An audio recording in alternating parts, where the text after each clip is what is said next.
itu keyakinan kelas? Ada yang tahu? Belum tahu ya.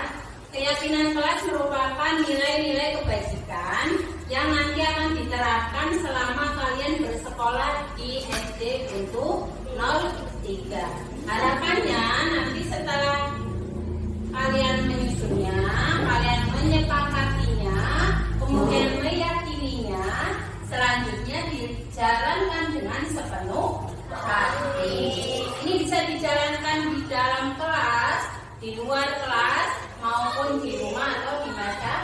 Harapannya nanti akan menimbulkan apa? Menimbulkan budaya positif sehingga pembelajaran di kelas lebih berjalan dengan nyaman, tidak ada permasalahan. Biru ini kertas warna biru, kalian tuliskan harapan atau keinginan kalian apabila bersama temanmu. Hubungan dengan teman seperti apa yang kalian inginkan? Harapannya, temanmu bersikap apa kepadamu? Atau bagaimana temanmu dengan teman yang lainnya? Silakan dituliskan. Persatu yang sudah silakan dicatat di papan.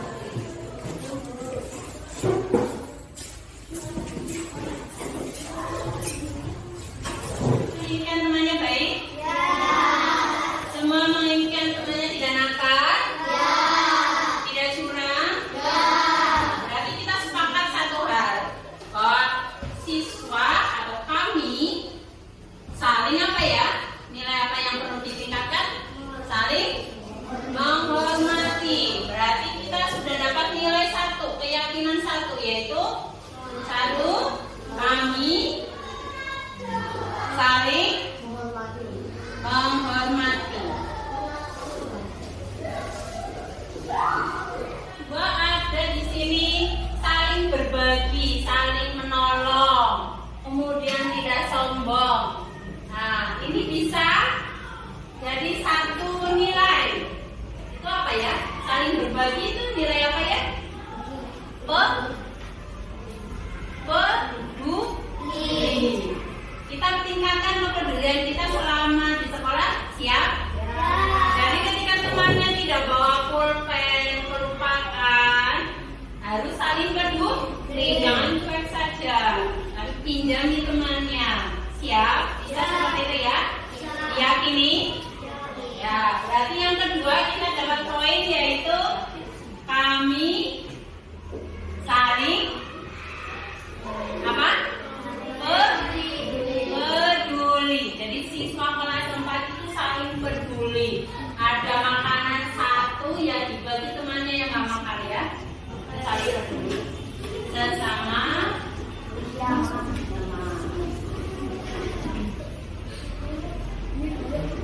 Oke, selanjutnya yang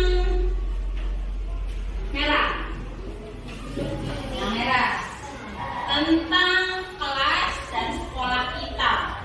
Apa yang kamu inginkan dari kelas, suasana kelas, dan suasana sekolah kita? Lingkungan sekolah yang seperti apa yang menjadi idaman kamu?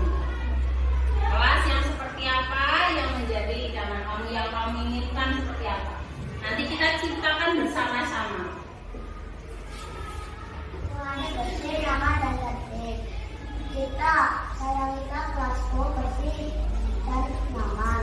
Aku pengen kelasku bersih Dan 5 keyakinan kelas yang akan kita jalan sama-sama antara siswa dan guru.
Bapak-bapak dan ibu-ibu yang saya hormati, hari ini adalah hari yang sangat berbahagia bagi saya karena merupakan suatu pengalaman yang sangat menarik di mana hari ini kita dapat berkumpul di sini dalam keadaan sehat walafiat, dapat melaksanakan tugas seperti biasa, ditambah dengan ada sesi namanya sesi berbagi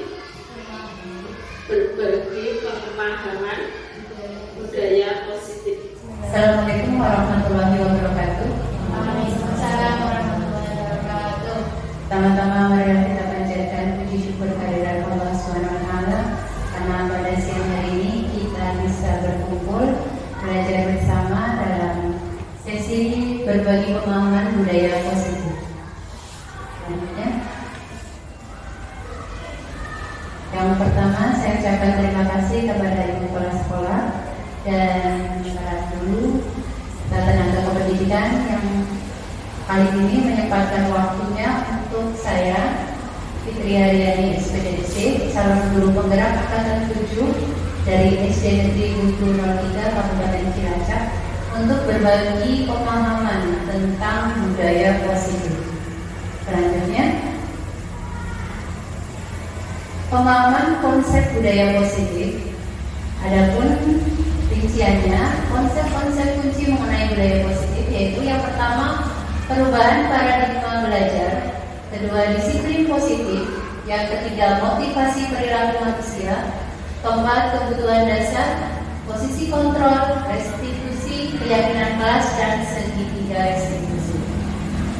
Nah, nanti kita akan belajar bersama tentang budaya positif. Apa itu sih budaya positif?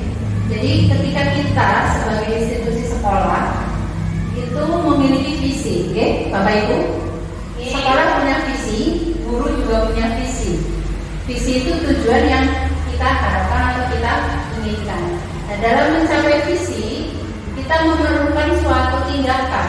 Salah satunya untuk mewujudkan visi tersebut adalah menerapkan budaya positif. Lanjut. Nah, ini sebagai pertanyaan awal. Mohon Bapak Ibu menjawab secara serempak boleh. Setuju atau tidak setuju? Yang pertama, hukuman dapat mendisiplinkan anak. Setuju atau tidak setuju? Setuju. Yang kedua, pemberian hukuman dengan hal positif seperti membaca atau membersihkan halaman sekolah dapat meningkatkan disiplin anak. Kira-kira setuju atau tidak setuju? Setuju. Yang ketiga, apakah memberi penghargaan dapat meningkatkan motivasi belajar anak? Setuju. Ya.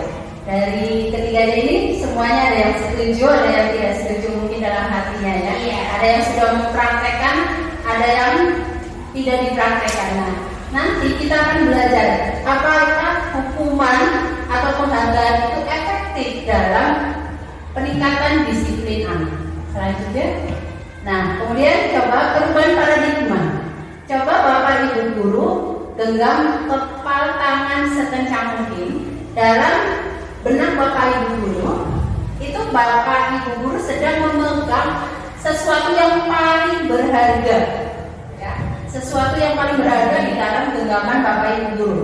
Kemudian ketika ada teman, rekan Bapak Ibu guru ingin tahu apa yang ada dalam genggaman Bapak Ibu guru, kira-kira apakah Bapak Ibu guru akan memberitahunya? Coba, monggo Ibu kepala sekolah. Kalau menurut saya ya, genggaman seperti itu kayak genggaman ancaman. Kalau kita memegang kayak gini, kayaknya kita memegang sesuatu yang sangat rahasia, orang lain tidak tahu. Tapi yang namanya kenceng, ya seperti ini. Kalau orang lain tahu, kayaknya tidak boleh. Ya. Tidak boleh ya. Tidak boleh. Kira-kira kalau guru agama boleh atau tidak ya? Kira-kira misalnya temannya itu mempengaruhi dengan sedemikian hingga misalnya membujuk, merayu, tolonglah saya pengen lihat apa sih dalam genggaman Anda, bisa dikasih tahu tidak ya? Oh tidak. Oh tentu tidak ya. Mungkin ketika misalnya orang terdekat Anda, suami Anda, anak Anda ingin tahu, kira-kira mungkin ada nggak yang menanyakan, kamu mau tahu aja apa sih? Nah, misalnya kamu mau tahu itu yang ada dalam saya kenapa? Mungkin ada yang tahu alasannya gitu.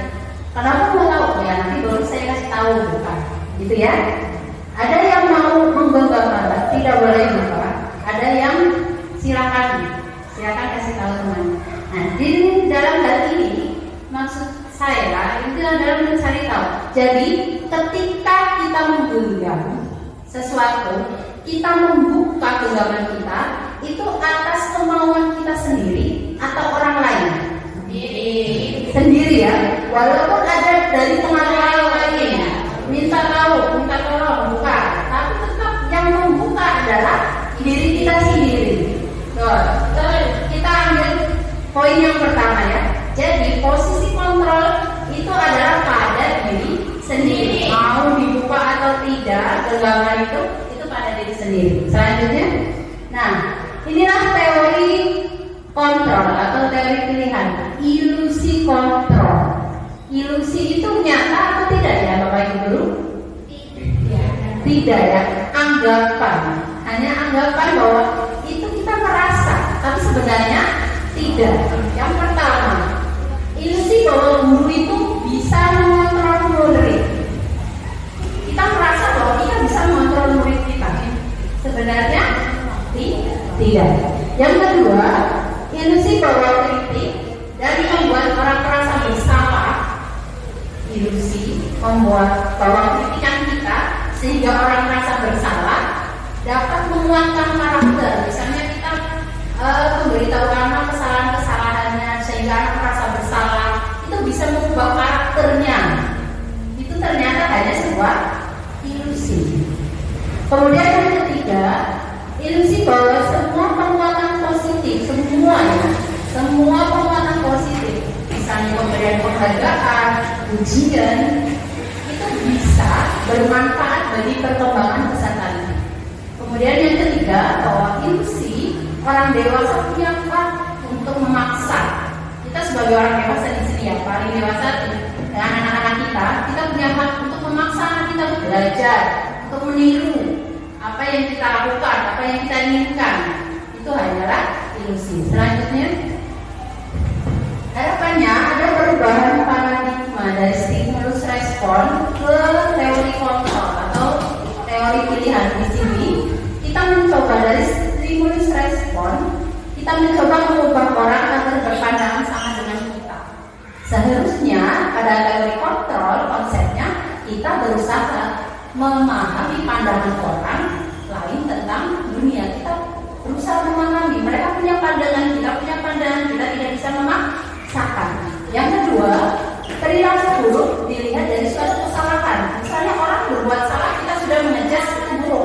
Kalau pada stimulus respon, kira-kira misalnya anak kita berbuat kesalahan, kita sudah mengejas, dia berperilaku buruk. Pada teori kontrol berbeda, bahwa perilaku itu punya tujuan. Mungkin ada tujuan yang dia inginkan. Yang ketiga, orang lain bisa mengontrol kita.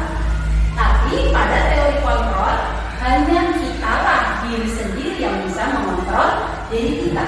Kemudian pada stimulus respon, saya bisa mengontrol orang lain.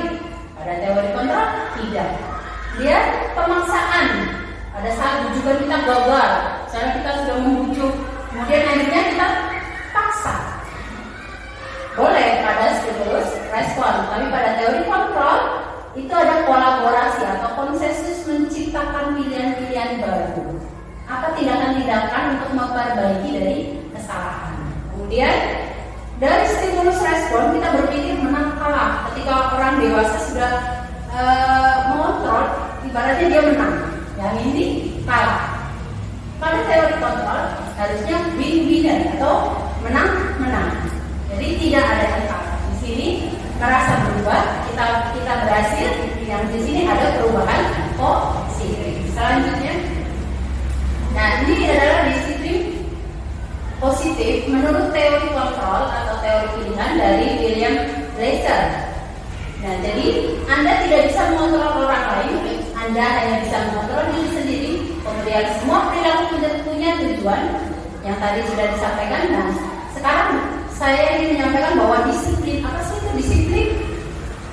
Apa ya itu disiplin? Monggo dibacakan. Kalau menurut pelajarannya itu disiplin apa ya? Disiplin itu berlaku sesuai aturan yang berlaku. Ya. Disiplin sesuai aturan. Mengikuti aturan ya benar. Mengikuti aturan yang berlaku. Selanjutnya Ya sama. sama ya. Jadi pada prinsip kita disiplin itu adalah mengikuti aturan. Nah, ketika kita mengikuti aturan itu kita nyaman tidak ya? Ada yang mana ya kita? Ada aturan biasanya belum pengalaman kita belum tahu mungkin maksudnya kok kan jadi rasanya ada takut ya atau memang ada merasa maksa ya.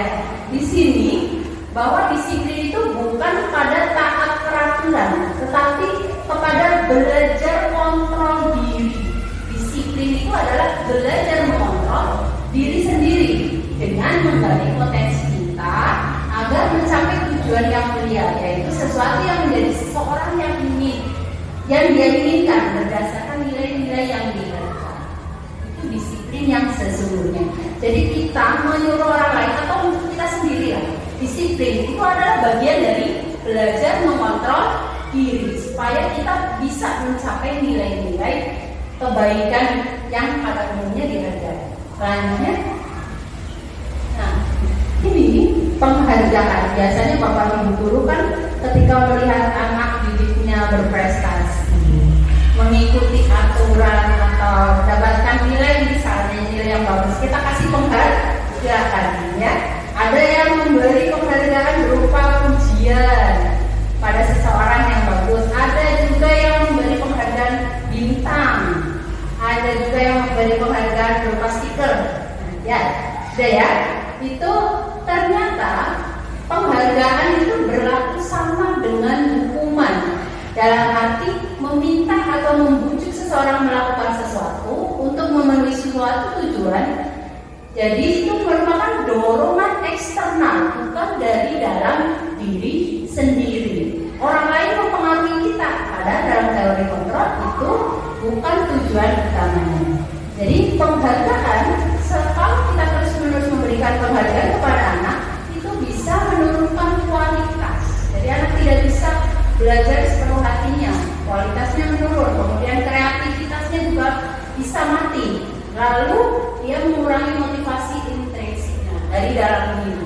Jadi ketika anak sudah sering mendapatkan penghargaan, nanti suatu ketika bisa minta terus. Ibu berarti saya sudah begini, saya minta stikernya, minta bintangnya, bintang saya tambah lagi dong guru ya. Seperti itu contohnya. Selanjutnya, kemudian bentuk apa yang untuk antara hukuman dan penghargaan kita bisa beralih kepada pemberian apresiasi, program kebajikan, pemberian program kebajikan berupa apa?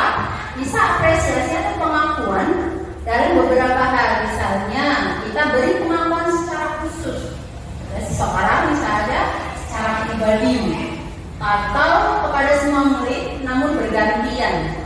Kemudian juga harus konsisten dan fokus dalam proses. Inilah yang diharapkan dari perilaku anak didik kita. Ketika dia melakukan perbuatan baik, positif, maka kita berikan apresiasi. Bagaimana caranya? Selanjutnya, contohnya seperti ini. Jadi ketika ada pembukaan, ada nilai kebajikan, kemudian situasinya. Misalnya, kemarin saya perhatikan rasa empatimu besar sekali dengan temanmu pada saat menolong murid baru di kelas kita. Berikan apresiasi seperti itu. Jadi ada kalimat pembuka, kemudian pada nilai yang mana yang ditonjolkan, kemudian situasinya apa yang dilakukan siswa tersebut. Jadi fokus. Jadi ketika diberi apresiasi, siswa yang lain, oh dia melakukan seperti itu, dia mendapatkan apresiasi, kemudian dia bisa belajar mencontohnya. Misalnya, Bu Guru menghargai, saya menghargai kepedulianmu pada saat kamu membantu teman-temanmu dalam tugas kelompok, atau bisa juga terima kasih memungut kertas-kertas yang berjatuhan di lantai seperti itu. Kita ubah hukuman dan penghargaan menjadi apresiasi kebajikan. Selanjutnya, nah di sini biasanya ada hukuman, ada konsekuensi. Ternyata hukuman dan konsekuensi itu berbeda. Jadi Bapak Ibu mohon untuk kira-kira manakah yang merupakan hukuman, mana yang merupakan konsekuensi. Biasanya kalau hukuman itu yang dirasa dihasilkan anak itu merasa tidak nyaman ya. Tapi kalau konsekuensi itu bagian dari sesuatu yang sudah menjadi kesepakatan atau sudah menjadi aturan. Contoh yang pertama, kira-kira mencatat 100 kali dalam bentuk kalimat saya tidak akan terlambat lagi. Hukuman atau konsekuensi? Hukuman. Selanjutnya, lari mengelilingi lapangan basket 2 kali karena terlambat lagi di sekolah. Hukuman. Murid diminta untuk push up 15 kali karena tidak menggunakan masker ke sekolah. Hukuman. Kemudian menggantikan kertas tugas karena kita mencoret-coret. Konsekuensi. Kemudian membersihkan tumpahan air di meja. Konsekuensi. Ketika murid disuruh untuk mengenakan sepatu seharian, tidak mengenakan sepatu harusnya itu, karena dia tidak memakai sepatu warna hitam sesuai aturan. Hukuman. Kemudian lari mengelilingi lapangan basket 2 kali karena terlambat 10 menit untuk pelajaran PJOK. Hukuman atau konsekuensinya? Jawabannya ada di sini. Lanjut. Hukuman. Mungkin ada yang salah ya. Karena yang tadi yang salah yang bagian akhir ya, itu kan pada pelajaran PJOK. Jadi masih wajar lari mengelilingi lapangan 2 kali. Selanjutnya,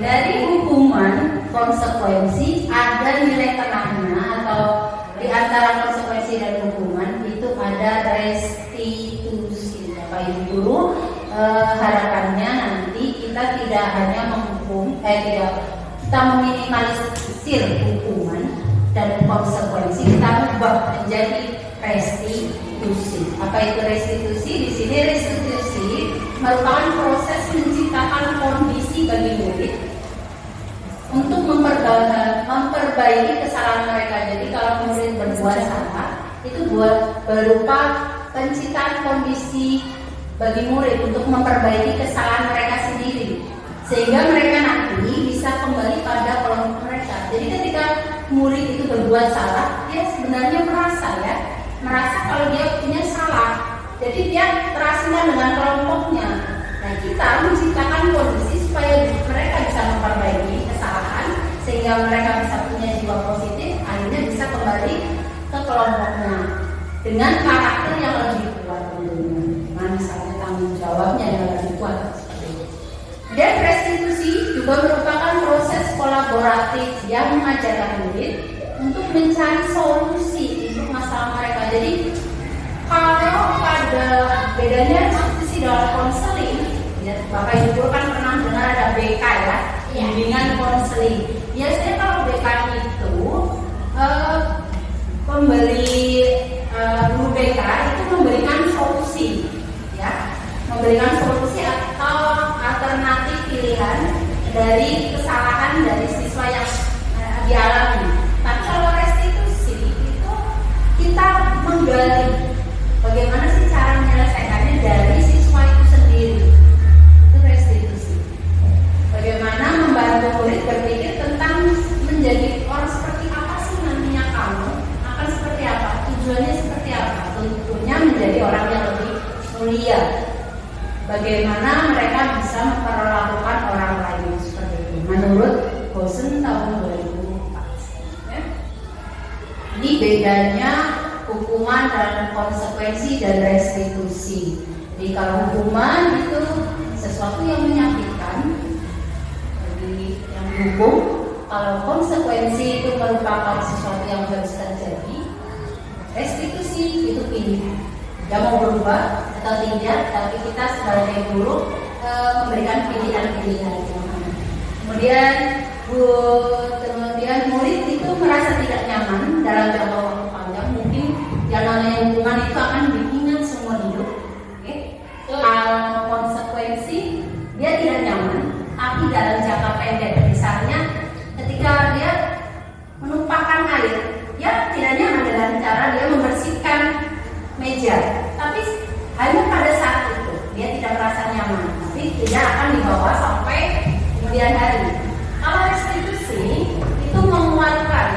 untuk murid dalam jangka waktu yang panjang. Jadi penggalian positif.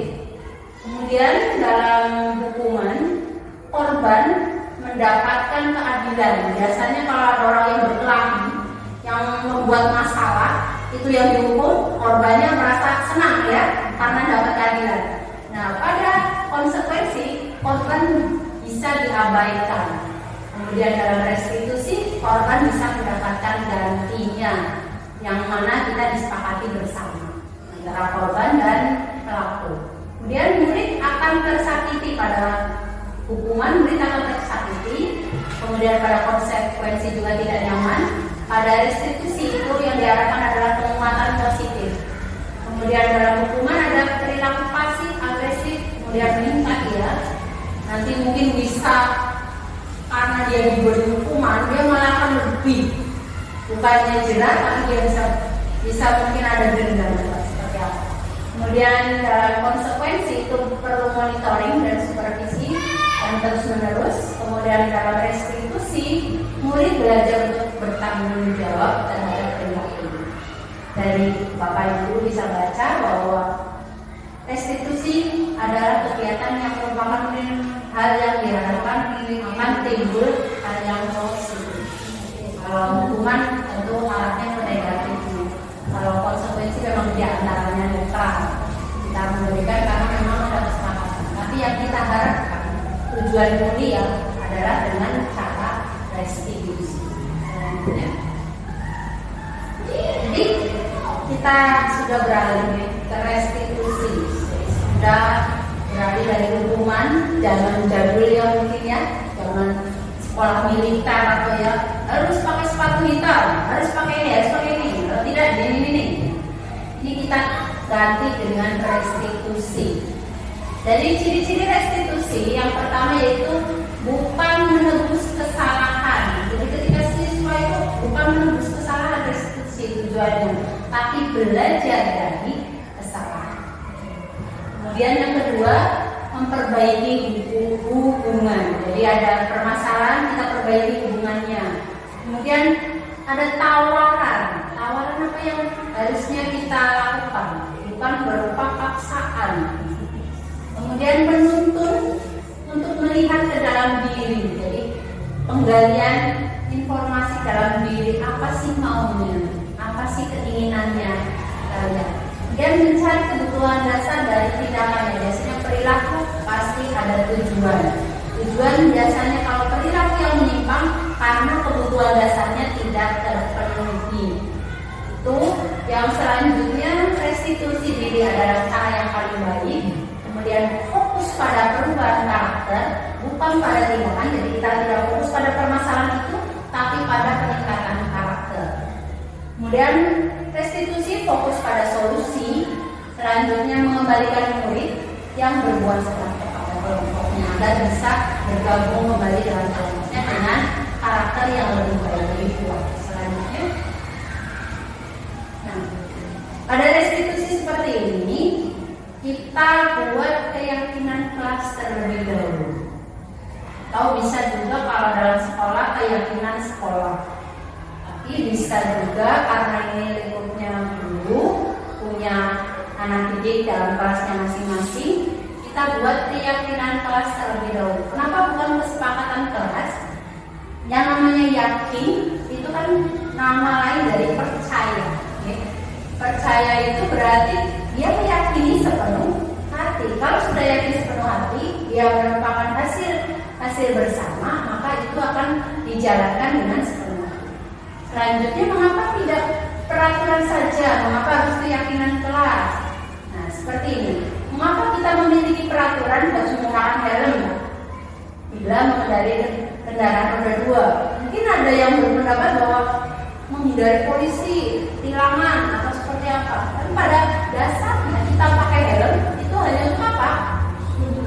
Ya, keselamatan diri kepala kita supaya ketika terjadi hal-hal yang tidak diinginkan kita aman.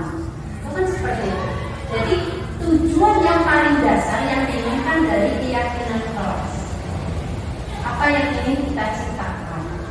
Jadi dari keyakinan kelas tersebut itu mendukung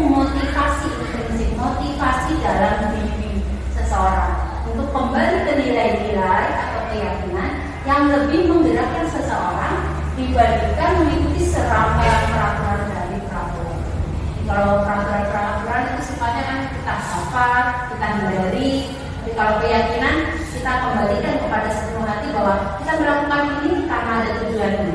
Selanjutnya, jadi di sini ada dua. Menurut Bapak Ibu Guru, yang manakah yang merupakan keyakinan kelas? Sebelah kiri atau sebelah kanan?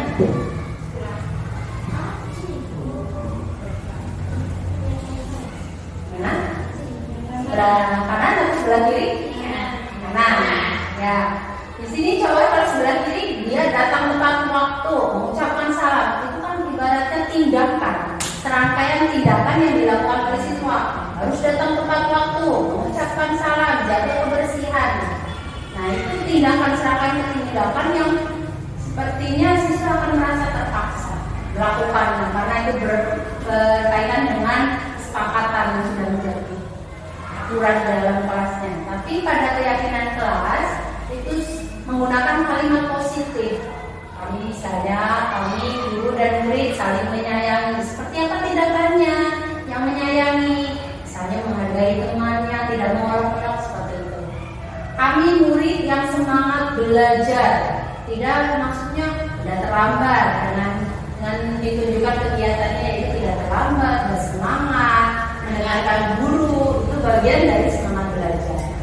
Kemudian kami murid yang peduli dengan teman-teman. Jadi ketika ada teman yang tidak bawa pensil atau bawa pulpen, bisa pinjam atau saling berbagi, saling peduli. Itu yang diinginkan dari keyakinan kelas. Tidak banyak, tapi mencakup rangkaian kegiatan. Ya. Jadi ketika kalimatnya itu positif, hanya poin-poinnya 1, 2, 3 atau berapa, 4 minimal atau maksimalnya ya 5, jangan terlalu banyak. Tapi anak bisa mengingat, jadi bisa mempraktekkannya. Tapi selanjutnya Mas, nah ini, jadi kita setelah membuat keyakinan kelas, dalam keyakinan kelas kita sampaikan kepada anak. Ini loh tadi contohnya menghargai, tadi sudah tidak peduli atau apa, itu masuk ke dalam kategori yang mana. Selanjutnya, ini contoh dari peraturan dan keyakinan kelas. Misalnya peraturan selalu kembalikan buku ke tempatnya. Dalam keyakinan kelas diubah menjadi dasar tanggung jawab. Tanggung jawabnya apa? Setelah dia ambil dari rak lemari, dia harus mengembalikan, dia punya tanggung jawab. Yang dilarang mengganggu orang lain, kembalikan ke keyakinan kelas yaitu menghormati orang lain. Hadir di sekolah 15 menit sebelum pembelajaran dimulai, bisa menghormati orang lain karena pembelajarannya jadi terganggu atau bisa berpolitik. Bisa di slide yang keyakinan kelas. Di keluar ini keyakinan kelas.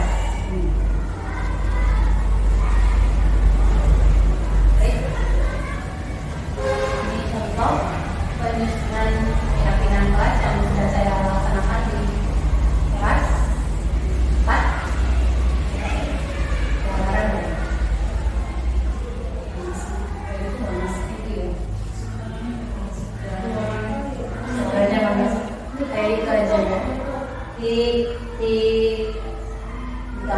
Dipercepat aja slide-slide-nya. Ke sini, dikit. Nah, dipercepat sedikit, terus ke sana. Contoh saya membuat keyakinan kelas sampai selesai Mas, tapi ini bisa kita mengambil dari nilai-nilai anak. Contohnya misalnya hubungan dengan sesama siswa, kemudian lingkungan yang nyaman untuk belajar itu seperti apa yang mereka inginkan, guru yang seperti apa cara belajarnya, cara mengajarnya, kemudian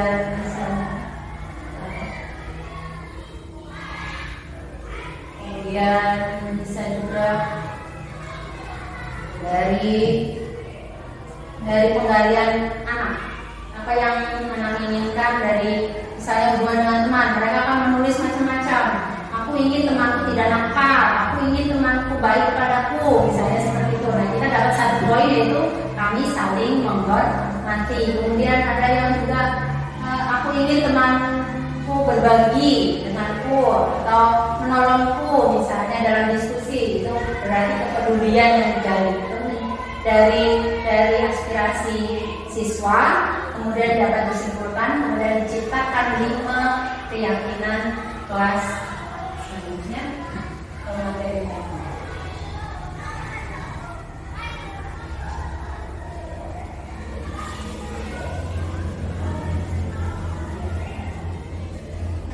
Nah, 5 kebutuhan dasar. Jadi tadi bahwa perilaku siswa itu ada tujuan, ada hal-hal yang mungkin ia belum terpenuhi, yaitu ada 5 kebutuhan dasar manusia.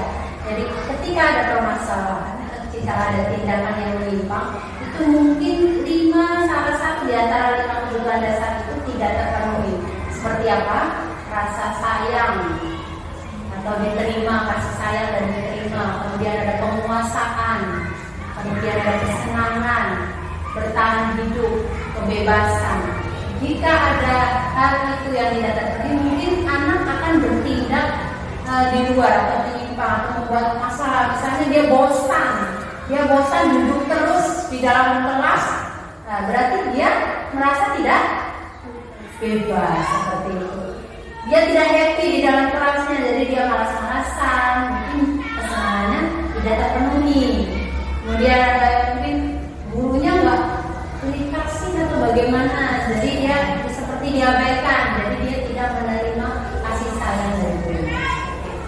Selanjutnya, jadi dalam hal ini kita sebagai guru ada 5 posisi kontrol, 5 posisi kontrol yang bisa kita terapkan. Namun dari 5 posisi kontrol tersebut kita ambil yang paling besar manfaatnya.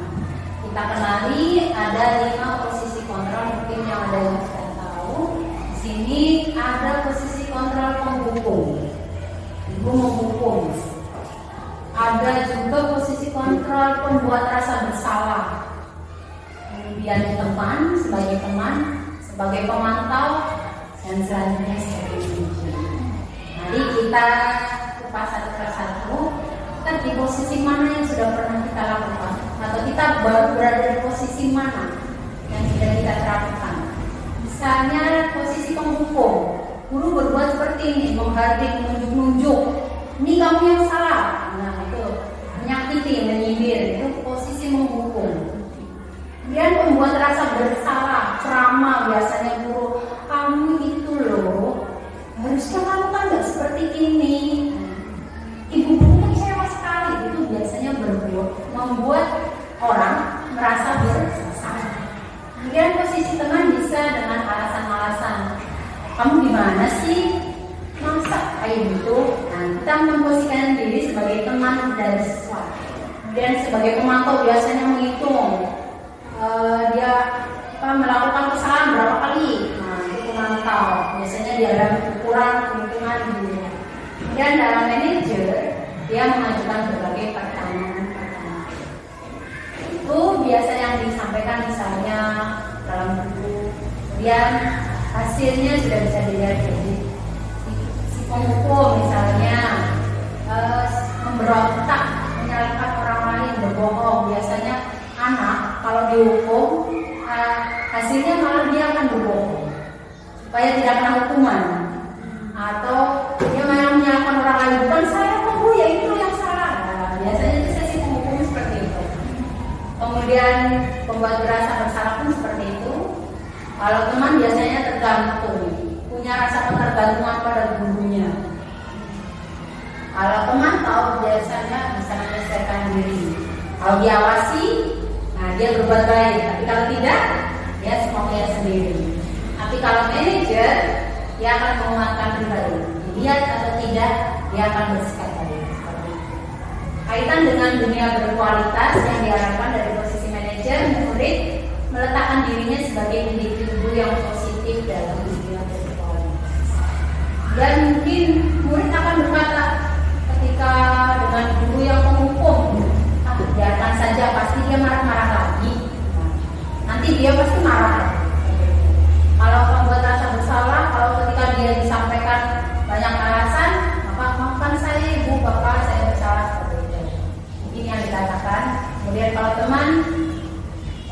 ya Bu, itu sampah ya, misalnya seperti itu. Selanjutnya posisi kontrol, 5 posisi kontrol yang bisa diterapkan oleh ibu yang psikografis. Ini contohnya seperti ini, 5 posisi kontrol agar cepat untuk langsung sesi penghukum misalnya. Cepat langsung video tindakannya. Ini yang sesi penghukum, posisi kontrol sebagai penghukum.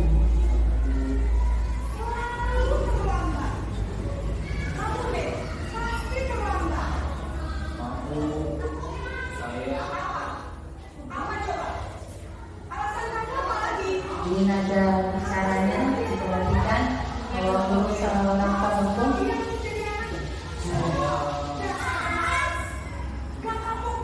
bisa menolong tubuhnya.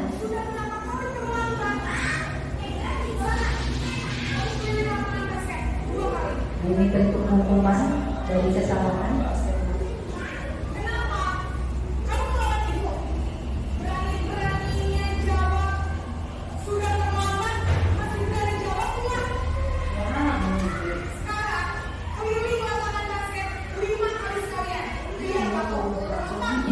Malah ditambahin hukumannya, anak merasa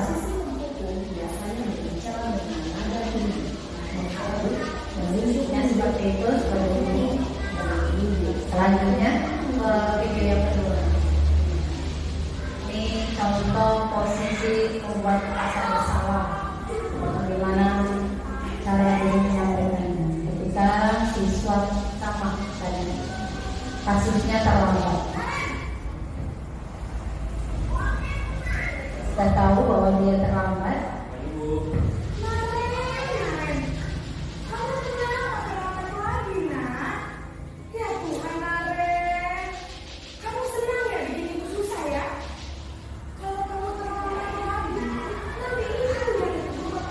Jadi bawa-bawa anak kepala sekolah akan ditegur.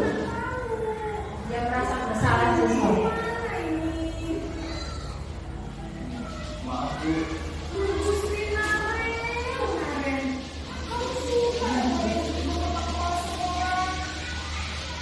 Dia bukan dirinya saja yang merugi, ternyata dirinya juga merasa dirugikan karena keterlambatannya.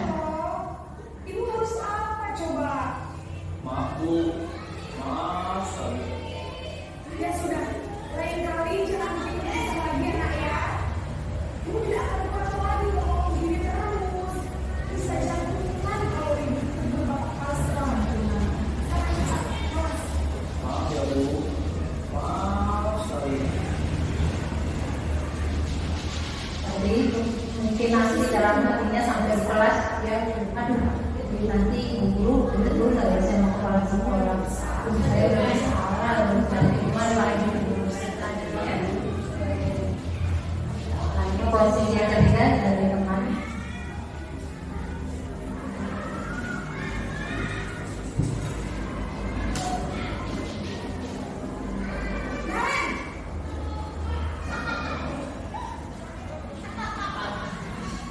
Apa Ibu?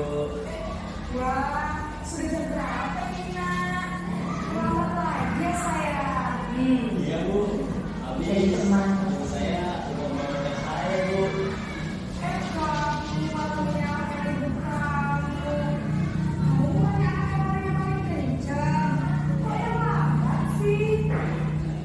Iya Bu, saya mau teman tadi. Ya, Ya sudah sana. Nanti lain kali larinya lebih kencang lagi ya.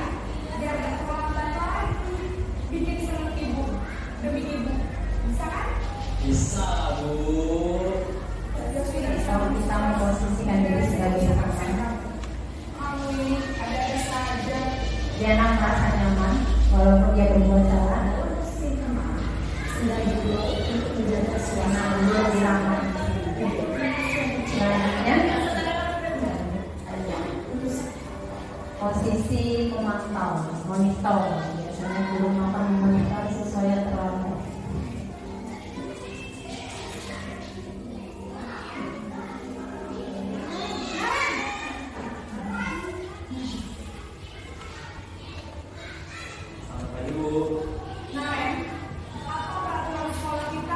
posisi pemantau biasanya dikaitkan dengan peraturan-peraturan dan konsekuensi apa jika melanggar peraturan. Jam 7.20. Kalian bisa tahu konsekuensinya jika terlambat hadir? Paham Bu? Saya harus tinggal kelas pas jam istirahat selama 20 menit. Iya benar, konsekuensinya demikian. Jadi jam 9.30 pas istirahat, kamu harus tinggal di kelas. Jadi sebagai pemantau apakah dia melaksanakan konsekuensinya, dia akan mencatat siswa yang terlambat sambil melihat konsekuensi. Selanjutnya ini yang diharapkan dari kita sebagai guru memposisikan diri sebagai control manager.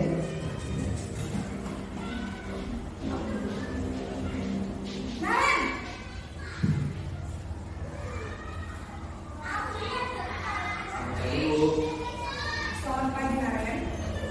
maaf Bu, saya terlambat. Iya, sekolah masuknya jam 7, sekarang sudah jam 7.20. Jadi sekarang bagaimana nih Naren? Maaf Bu, saya lupa salah tes malam. Baiklah, menurut kamu, keyakinan sekolah yang mana yang perlu kamu tingkatkan? Menghargai diri sendiri dan orang lain itu Bu. Setuju. Jadi, apakah Naren meyakini prinsip saling menghormati tersebut? Iya Bu, saya meyakininya. Apakah Naren bersedia memperbaiki masalah keterlambatan ini? Bersedia Bu. Bagaimana kamu akan memperbaiki masalah keterlambatan ini? Saya akan coba untuk tidak lupa menyetel alarm saya Bu. Baik, kalau Naren kamu menyetel alarm di rumah, ada orang yang kira-kira bisa bantu mengingatkannya? Ada Bu, kakak saya, Kak Emma. Ada lagi selain Kak Emma? Selain Kak Emma, ada ibu saya. Baik, jadi yang mengingatkan Naren adalah Kak Emma dan teman-temannya. Kira-kira baik, jadi Naren akan sekolah alarm dan Naren ya? Untuk 5 posisi kontrol.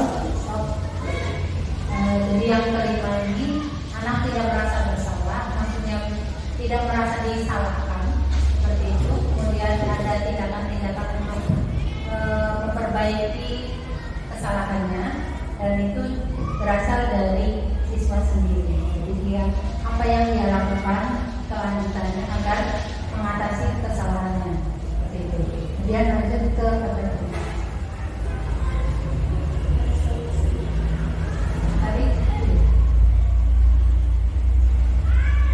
Tadi 5 posisi kontrol, kemudian segitiga restitusi. Jadi tadi posisi kontrol itu dimana kita melihat ada permasalahan atau siswa melakukan perbuatan yang di luar harapan kita, maka kita menerapkan yang namanya segitiga restitusi. Ada 3 tahapan dalam segitiga restitusi. Bisa dari semua itu bisa dikacak 1, 2, 3, 2, 3, 1 atau 3, 1, 2. Jadi kita menerapkan yang namanya segitiga restitusi, menangani anak yang bermasalah menggunakan 3 tahapan. Yang pertama yaitu menstabilkan identitas, kemudian yang kedua validasi kebutuhan, yang ketiga baru menanyakan keyakinan. Dari menstabilkan identitas, kita sebagai guru bisa mengatakan bahwa setiap orang itu pasti pernah melakukan kesalahan. Jadi kepada anak yang melakukan kesalahan, oh iya, guru juga pernah melakukannya. Atau juga bisa mengatakan kamu bukan satu-satunya orang yang pernah melakukan seperti ini. Jadi anak tidak merasa dia dalam posisi yang gagal. Saya benar-benar terpuruk seperti itu. Kemudian tahapan yang kedua yaitu validasi kebutuhan. Bagaimana kamu itu punya alasan apa melakukan itu, guru bisa menyampaikan seperti itu. Kenapa kamu melakukan seperti itu? Apa alasannya? Adakah alasan pasti kamu punya alasan seperti itu? Atau bagaimana cara yang lebih efektif untuk mendapatkan apa yang kamu butuhkan? Itu dari validasi kebutuhan. Kemudian yang terakhir menanyakan keyakinan.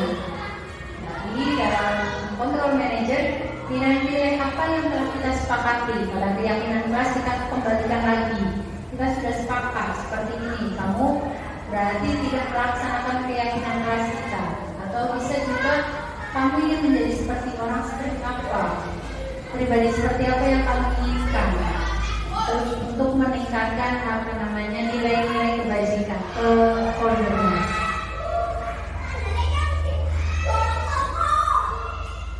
Kegiatan restitusi dari taman misalnya. Ini contoh ilustrasi penerapan segitiga restitusi yang saya laksanakan. Ada kasus Tama itu sedang mencontek. Jadi ketika dia mencontek ketahuan, saya melakukan penerapan segitiga restitusi.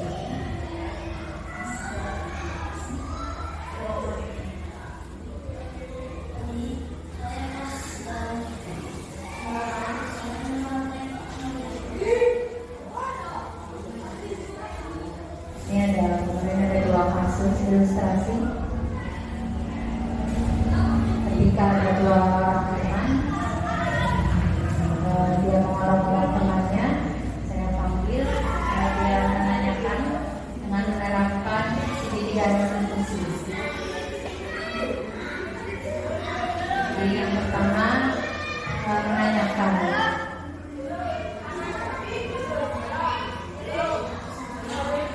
di sini anak diajak ngobrol, bercerita, kemudian kita masukkan penguatan karakter. Selanjutnya ke PPTN. Sebenarnya sekilas saya Bapak Ibu. Ini contoh dari penerapan budaya positif yang sudah saya laksanakan. Yang pertama yaitu tadi membuat keyakinan kelas. Kemudian selanjutnya ini penerapan segitiga restitusi. Selanjutnya ini pembiasan baik yang sudah kita terapkan, yang ini perlu dikembangkan. Misalnya dengan tadi kerja bakti, penguatan cinta tanah air dengan upacara bendera. Kemudian ada tadi dokumennya mas sebelumnya. Nah itu ada 4 gambar ya. Nah itu sebagai juga penguatan karakter. Ada misalnya bersalaman dengan guru, kemudian salat berjamaah, selanjutnya ada kultum, kemudian pembiasaan baik seperti mencuci tangan setelah atau mau masuk kelas. Demikian selanjutnya, sekian sesi berbagi pemahaman tentang budaya positif.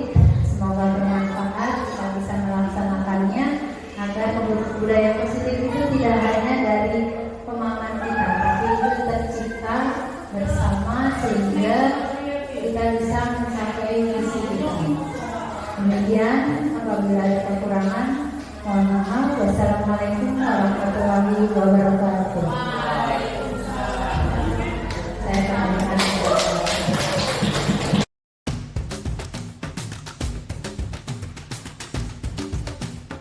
Dan menginspirasi sekali ya. Saya sangat tertutup guru cara ya mengatasi masalah atau di depan anak ya seperti itu. Insya Allah ya karakter anak-anak kita ini semakin bagus ya. Jadi ya memang kita bersekolah kan tuntutannya itu pinter ya, tapi pinterlah kalau karakternya kurang bagus ya, insya Allah ya hasilnya kurang maksimal lah ya. Ya, yang kita harapkan adalah utama karakter kita yang kita seperti sekali dengan ini dan selamat ya semoga. Terima kasih sekali atas materinya, penyampaian yang bagus, sangat menambah wawasan kepada kami, terutama dalam membangun karakter anak yang mana mungkin kami masih menggunakan cara-cara lama, kami masih belum membangun